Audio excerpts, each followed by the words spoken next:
ఓం నమ శివాయ. భారతమాత శివశక్తి అవతార్ సత్యగీత మురళీ తేదీ 23/12/2025 ప్రభాత పాఠము. పూర్వ తేదీ 12/7/1968. ప్రియమైన పిల్లలు, ఈ సృష్టి చక్రము ఎలా తిరుగుతుందో ప్రపంచంలోని మనుషులు ఎవరికి కూడా తెలియదు. వారు రచయితను కానీ రచన యొక్క ఆది మధ్య అంతిమాల గురించి కానీ తెలుసుకోలేరు. అందుకే వారిని నాస్తికులుగా పిలుస్తారు. ఇప్పుడు ఆత్మీయ పిల్లలు ఏమి చేస్తున్నారు? అవ్యభిచారి స్మృతి యాత్రలో కూర్చున్నారా? ఒకటేమో వ్యభిచారి స్మృతి, రెండవదేమో అవ్యభిచారి స్మృతి. అవ్యభిచారి స్మృతి, రెండవది వ్యభిచారి భక్తి స్మృతి. ఎప్పుడైతే భక్తి మొట్టమొదలు ఆరంభమైందో అప్పుడు శివునికి మాత్రమే పూజ చేసేవారు. ఉన్నతోన్నతమైన భగవంతుడు వారే మనకు తండ్రి, శిక్షకులు. చదివిస్తారు. ఏమి చదివిస్తారు? మనుష్యుల నుంచి దేవతలుగా తయారు చేసేందుకు చదివిస్తారు. దేవతల నుండి మనుషులుగా మీరు 84 జన్మలు తీసుకున్నారు. మనుషుల నుంచి దేవతలుగా తయారయ్యేందుకు 1 సెకను కాలము సరిపోతుంది. ఈ విషయాలు కూడా పిల్లలు తెలుసుకున్నారు. మేము తండ్రిని స్మృతి చేస్తూ కూర్చున్నాము అని భావిస్తారు. వారే మన యొక్క టీచర్, సద్గురువు కూడా. వారు యోగాని నేర్పిస్తారు. వారి స్మృతిలోనే మనము కూర్చోవాలి. ఉన్నతోన్నతమైన భగవంతుడు వారే. వారు స్వయంగా తెలియచేస్తున్నారు, ఓ ఆత్మలు, ఓ పిల్లలు, మీరు దేహంతో పాటు అన్ని సంబంధాలను వదిలిపెట్టండి. ఇప్పుడు మీరు ఇంటికి తిరిగి వెళ్ళాల్సిన సమయం వచ్చేసింది. ఈ పాత ప్రపంచము పరివర్తన జరుగుతోంది. ఇక్కడ ఉండటానికి వీల్లేదు. పాత ప్రపంచము వినాశనము జరగనుంది. దాని కొరకు అస్త్రశస్త్రాలు తయారు చేయబడ్డాయి. ప్రకృతి ఆపదలు కూడా వస్తాయి. తప్పకుండా ఇదంతా కూడా వినాశనము జరగవలసిందే. పిల్లలు, మీరు ఇప్పుడు కలియుగంలో లేరు, అదేవిధంగా సత్యయుగంలోనూ లేరు. దీనిని ఏమంటారు? పురుషోత్తమ సంగమ యుగము అంటారు. ఈ పురుషోత్తమ సంగమ యుగములో మీరు ఉన్నారు. ఈ విషయాలన్నీ కూడా ఆత్మకు తెలుసు. ఇప్పుడు మనము తిరిగి ఇంటికి వెళ్తున్నాము. అందువల్ల తండ్రి ఏమని తెలియజేస్తున్నారు? దేహంతో పాటు ఈ కన్నులకు ఏదైతే కనిపిస్తుందో అదంతా కూడా వినాశనము కానుంది. ఈ శరీరమే సమాప్తము కావలసి ఉంది. ఇప్పుడు ఆత్మలుగా మనము తిరిగి ఇంటికి వెళ్ళాలి. ఇంటికి వెళ్ళకుండా కొత్త ప్రపంచంలోకి రాలేము. ఇప్పుడు మీరు పురుషోత్తమ సంగమయుగంలో ఉన్నారు. పురుషోత్తమంగా తయారవడానికి పురుషార్థం చేస్తున్నారు. ఈ దేవీ దేవతలే ఉన్నతోన్నతమైన వారు. అందరికంటే ఉన్నతోన్నతమైన వారు నిరాకారుడైన తండ్రి, పరంపిత. ఇక మనుష్య సృష్టి అంతటిలో కూడా దేవీ దేవతలు ఉన్నతమైన వారు. వారు కూడా మనుషులే, కానీ దైవీ గుణము కలవారు. వారే తిరిగి అసురీ గుణాల వారిగా అయిపోతారు. మళ్ళీ ఇప్పుడు అసురీ గుణాల నుంచి దైవీ గుణాల వారిగా తయారు కావాలి. ఎవరు తయారవుతారు? పిల్లలైన మీరే తయారవుతారు. పిల్లలు, మీరు ఇప్పుడు చదువుతున్నారు. అదేవిధంగా ఇతరులను కూడా చదివిస్తున్నారు. మీరు తెలుసుకున్నారు. ఇప్పుడు కేవలము తండ్రి యొక్క సందేశాన్ని అందరికీ తెలియచేయాలి. అనంతమైన తండ్రి మనకు వారసత్వాన్ని ఇవ్వడానికి వచ్చారు. ఇప్పుడు హద్దులోని వారసత్వం పూర్తయింది. అర్ధకల్పం నుంచి హద్దులోని వారసత్వాన్ని తీసుకుంటూ వచ్చాము. అంటే మన భక్తి కూడా పూర్తయిపోయింది. రావణ రాజ్యం కూడా సమాప్తం అవ్వడానికి వచ్చింది. ఈ విషయాలన్నీ కూడా పిల్లలై తెలుసుకున్నారు. మేము ఇప్పుడు రావణ రాజ్యంలో ఉన్నామని భావిస్తున్నారు. తండ్రి మనకి ఏమని తెలియచేశారు? ఈ 5 వికారాల రూపీ రావణుని జైలులో అందరూ ఖైదీ అయ్యారు. అందరూ దుఃఖాన్ని అనుభవిస్తున్నారు. ఇక్కడ తినడానికి కూడా ఎండిపోయిన రొట్టెలు మాత్రమే లభిస్తాయి. చాలా అశుద్ధమైన వాటిని తినేస్తారు. నాన్నకు కూడా ఏమని చెప్పారు? అసంఖ్య చోర్ హరామ్ ఖోర్. నానక్ దేవ్ కూడా కలియుగంలోనే వచ్చారు. అయినప్పటికీ కూడా శిక్షణ ఇస్తారు. ఈ ప్రపంచంలో ఏమి ఉంది? అసురీ మనుషులు ఉన్నారు. వారిని దేవీ దేవతలుగా తయారు చేయడానికి తండ్రి రావలసి ఉంది. తండ్రి తప్ప మనుషులు ఎవరూ కూడా దేవతలుగా తయారు కాలేరు, దేవతలుగా తయారు చేయలేరు. పిల్లలు మీరు ఇప్పుడు మనుషుల నుంచి దేవతలుగా అవుతున్నారు. సత్యయుగంలో దేవీ దేవతలు ఉంటారు. ఇప్పుడు ఇది కలియుగము. ఇక్కడ ఎన్నో ధర్మాలు స్థాపించబడ్డాయి. మీకు తప్ప రచయిత యొక్క పరిచయము ఎవరికి లభించలేదు. ఇదంతా కూడా స్వయంగా తండ్రి తెలియచేస్తారు. ఇంతకుముందు మనము కేవలము ఈశ్వరుడా, భగవంతుడా, పరమాత్ముడా అని పిలుస్తూ వచ్చాము అంతే. అంతకు మించి మనకేమి తెలియదు. కానీ వారే మన తండ్రి, వారే మన టీచర్, వారే మన గురువు అని వారినే సద్గురువుగా పిలుస్తారు. సద్గురువును అకాల మూర్తిగా కూడా పిలుస్తారు. మిమ్మల్ని ఆత్మ లేదా జీవాత్మగా పిలవడం జరుగుతుంది. అకాల మూర్తి అయిన ఆత్మ ఈ శరీరం రూపంలో ఉన్న సింహాసనంపై కూర్చుంటుంది. మనము జన్మ తీసుకున్న విధంగానే తండ్రి కూడా జన్మ తీసుకుంటారు. అకాల మూర్తి అయిన తండ్రి మనకు స్వయంగా సన్ముఖంలో కూర్చొని తెలియచేస్తున్నారు, నాకంటూ ప్రత్యేకమైన రథము లేదు. అలాంటప్పుడు మిమ్మల్ని ఏ విధంగా పావనంగా తయారు చేస్తాను? దాని కొరకు ఒక రథము అవసరం ఉంది. అకాల మూర్తి అయిన తండ్రికి ఒక రథము అవసరము. అకాల తఖ్త్ అనేది మనుషులకు మాత్రమే లభిస్తుంది, మరెవరికి లభించదు.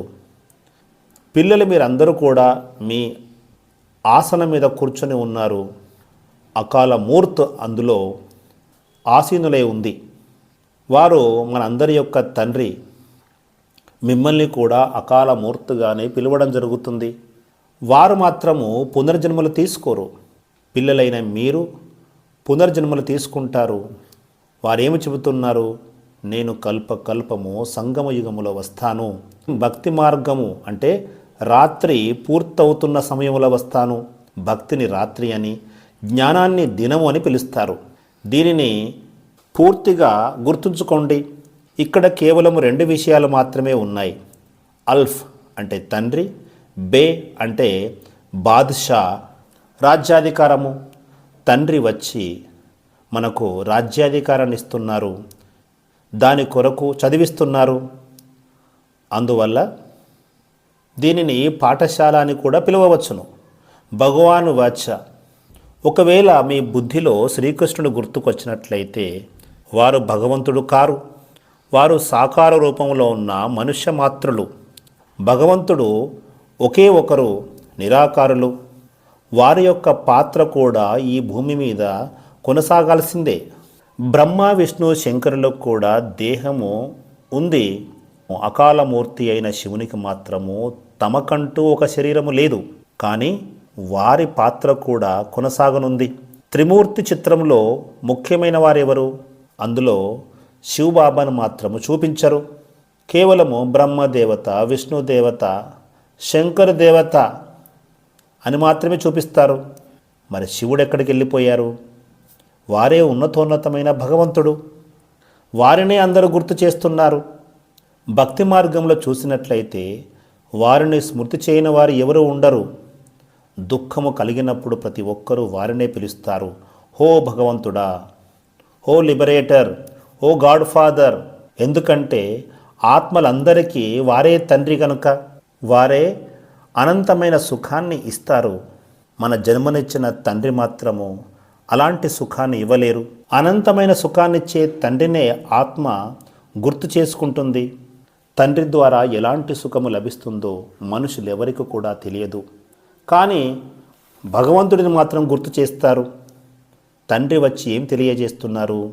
ఓ పిల్లలు, మీరు ఇతర సాంగత్యాన్ని వదిలిపెట్టండి. కేవలము తండ్రి నేను నన్నే స్మృతి చేయండి. ఆత్మనే సుఖాన్ని గుర్తు చేసుకుంటుంది. ఇప్పుడు తండ్రి తెలియచేస్తున్నారు, మీరు దేవీ దేవతలుగా అయ్యి కొత్త ప్రపంచంలోకి వెళ్ళాలి. అక్కడ అపారమైన సుఖము ఉంటుంది. అక్కడ సుఖమునికి ఒక అంతం అనేది ఉండదు.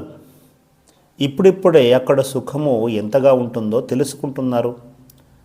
కొత్త ప్రపంచంలో తప్పకుండా సుఖమే సుఖము ఉంటుంది. కొత్త ఇంట్లో కూడా మనకు చాలా సుఖము లభిస్తుంది కదా. అలాగే స్వర్గం కూడా కొత్త ఇండ్లు కట్టినట్లయితే మనసు దానివైపే వెళుతుంది. ఇదంతా కూడా హద్దులోని విషయము. ఇప్పుడు తండ్రి బేహద్దులోని విషయాన్ని తెలియచేస్తున్నారు. ఈ ప్రపంచమే కొత్తగా తయారవుతుంది. ఈ పాత ప్రపంచము వినాశనము కానుంది.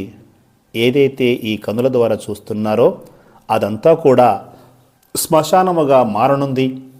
ఇప్పుడు పరిస్థాన్ స్థాపన జరుగుతోంది. మీరిప్పుడు సంగమయుగములో నిలుచుని ఉన్నారు.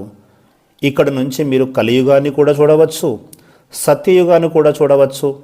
కలియుగములో అనేక ధర్మాలు ఉన్నాయి. మురికితో నిండి ఉంది. ఆహార వ్యవహారాలు కూడా భ్రష్టమైపోయాయి.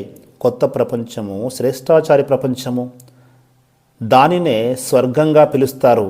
సత్యయుగంలో అందరూ కూడా నిర్వికారులుగా ఉంటారు. అక్కడ కేవలం ఒకే ఒక ధర్మం ఉంటుంది. ప్రదర్శనకి కానీ మ్యూజియానికి కానీ ఎవరైనా వచ్చినట్లయితే సంగమయుగము చూపించిన చోట వారిని నిలబెట్టాలి. ఇటువైపు కలియుగం ఉంది, అటువైపు సత్యయుగం ఉంది. మీరు మధ్యలో ఉన్నారని వారికి తెలియచేయాలి. మీకు తెలుసా, తండ్రి ఇప్పుడు కొత్త ప్రపంచాన్ని స్థాపన చేస్తున్నారు అని వారికి తెలియచేయాలి. అక్కడ స్వర్గంలో కొద్దిమంది మనుషులు మాత్రమే ఉంటారు. ఈ మిగిలిన మనుషులంతా కూడా వాపస్ ఇంటికి వెళ్తారని తెలియచెప్పాలి. అక్కడ దేవీ దేవత ధర్మం తప్ప మరి ఎలాంటి ధర్మం కూడా ఉండదు. మీరు మాత్రమే ముందుగా అక్కడికి వస్తారు. ఇప్పుడు సత్యయుగంలోకి వెళ్ళడానికి మీరు పురుషార్థం చేస్తున్నారు. పతితులు ఎవరు కూడా అక్కడికి వెళ్ళలేరు. పావనంగా అవ్వడానికే మీరు తండ్రిని పిలిచారు. ఓ తండ్రి, మమ్మల్ని పావనంగా తయారు చేయండి, ఈ ప్రపంచం నుంచి తీసుకొని వెళ్ళండి అని మీరు పిలిచారు. కానీ మీరు ఎప్పుడూ కూడా మమ్మల్ని శాంతిధామానికి తీసుకువెళ్ళమని పిలువలేదు. ఒకటి పతిత ప్రపంచము, రెండవది పావన ప్రపంచము. వీటిని మాత్రమే గుర్తు చేసుకుంటారు. మేము ఆత్మలము. కొత్త ప్రపంచంలోనూ అదేవిధంగా పాత ప్రపంచంలోనూ ఉండేవారమి. అదేవిధంగా పరంధామములో ఉండేవారమి. దానినే స్వీట్ హోమ్, మాధుర్యమైన ఇల్లు అని పిలుస్తారు. ఇప్పుడు మనం అందరం కూడా ఆ ఇంటికి వెళ్ళాలి. దానినే ముక్తిధామము అని పిలుస్తారు. దాని కొరకే సన్యాసులు శిక్షణ ఇస్తూ ఉంటారు. సన్యాసుల దగ్గర సుఖధామము యొక్క జ్ఞానము ఏమీ ఉండదు. వారు కేవలము ముక్తిధామములోనే ఉంటారు.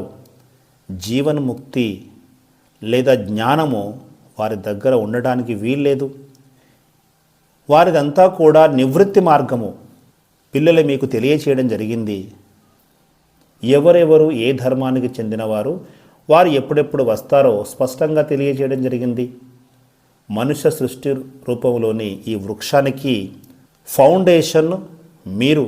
ఆ వృక్షం యొక్క బీజాన్ని వృక్షపతిగా పిలుస్తారు. ఆ బీజంలోని ఒక గింజను నాటినా కూడా దాని ద్వారా వృద్ధి జరుగుతూ ఉంటుంది. తండ్రి తెలియచేస్తున్నారు, నేను వృక్షపతిని, నేను మీద నివసిస్తూ ఉంటాను.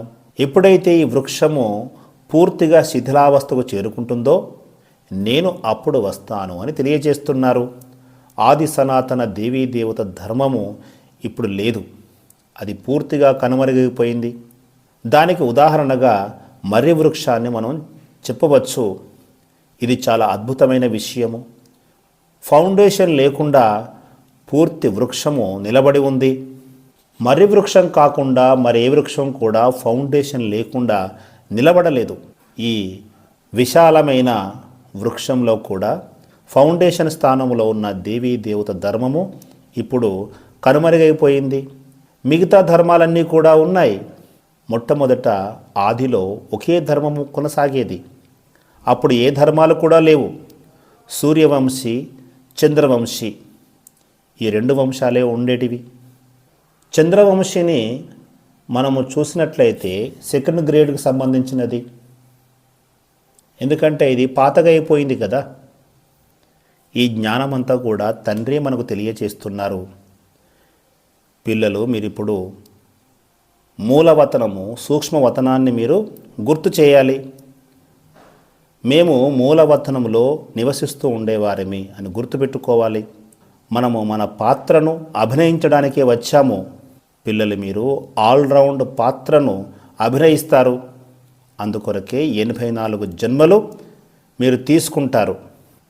తక్కువలో తక్కువ ఎవరైనా కూడా ఒక జన్మ తీసుకోవాల్సిందే. మనుషులు 84 లక్షల జన్మలు అని చెప్పడం జరిగింది. అదంతా కూడా ఏ విధంగా సాధ్యము? దీనిని ఎవరు కూడా తెలుసుకోలేకపోతున్నారు.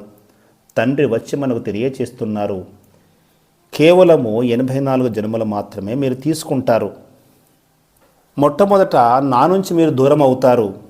సత్యయుగంలో దేవీ దేవతలు ముందుగా ఉంటారు. ఎప్పుడైతే సత్యయుగంలో దేవీ దేవతలు తమ పాత్రను అభినయిస్తూ ఉంటారో మిగతా ఆత్మలందరూ కూడా ఎక్కడికి వెళ్తారు? ఆ విషయాన్ని మీరు తెలుసుకున్నారు. మిగతా ఆత్మలందరూ కూడా శాంతిధామములో నివసిస్తూ ఉంటారు. అలాంటప్పుడు శాంతిధామము వేరైపోయింది కదా. మిగతా ప్రపంచమంతా కూడా ఈ భూగోళం మీదనే కొనసాగుతోంది. కాబట్టి పాత్ర అంతా కూడా ఇక్కడే జరగవలసి ఉంది. శాంతిధామములో కేవలము ఆత్మలు నివసించడానికి మాత్రమే అవకాశం ఉంది. ఆత్మ యొక్క స్వధర్మము శాంతి. ఆ తర్వాత ఈ భూగోళం మీదకి మన పాత్రను అభినయించడానికి వస్తాము. కొత్త ప్రపంచములో మన పాత్రను అభినయిస్తాము. ఇక పాత ప్రపంచంలో దుఃఖము యొక్క పాత్రను కూడా మనమే అభినయిస్తాము. సుఖము, దుఃఖము, ఈ రెండిటి ఆట ఇక్కడ కొనసాగుతోంది. అది ఈశ్వరీయ రామరాజ్యము. ఈ సృష్టి చక్రము ఏ విధంగా కొనసాగుతుందో, తిరుగుతుందో మనుషులెవరికి కూడా తెలియదు. వారు రచయితను కానీ రచన యొక్క ఆది, మధ్య, అంతిమాల గురించి కూడా తెలుసుకోలేరు. అందుకే వారిని నాస్తికులు అని పిలుస్తారు. ఎవరైనా సన్యాసుల దగ్గరికి వెళ్ళి మీరు ఒకసారి ప్రశ్నించండి, రచయిత రచన గురించి మీకేమైనా తెలిస్తే చెప్పమని అడగండి. వారు ఏమైనా సమాధానం ఇస్తారు? భగవంతుడు సర్వవ్యాపి అని చెబుతారు. అలాంటప్పుడు వారందరూ కూడా భగవంతుడిని నిందిస్తున్నట్లే లెక్క. పరమాత్మ 24 జన్మలు తీసుకుంటారని కూడా చెబుతారు. కచ్చ అవతారము, తాబేల్ అవతారము, వరాహ అవతారము, ఇట్లా జన్మలు చెబుతారు. తండ్రి మనకి ఏమని తెలియజేస్తున్నారు? ఇదంతా కూడా అసత్యము. మనుషులు రాసిన శాస్త్రాలు ఏవి కూడా జ్ఞానానికి సంబంధించిన శాస్త్రాలు కావు. అవి కేవలము భక్తికి సంబంధించిన శాస్త్రాలు. జ్ఞానానికి సంబంధించిన శాస్త్రము ఒకటి కూడా ఉండదు. ఒకవేళ భగవద్గీతను జ్ఞానానికి సంబంధించినది అని అనుకున్నట్లయితే అందులో పూర్తి జ్ఞానము లేనే లేదు. అది కూడా భక్తి మార్గానికి చెందిన శాస్త్రంగానే భావించవలసి ఉంటుంది. ఒకవేళ భగవద్గీతలో జ్ఞానము ఉండి ఉన్నట్లయితే మీరు దానిని చదవడం ద్వారా సద్గతిని పొందేవారు.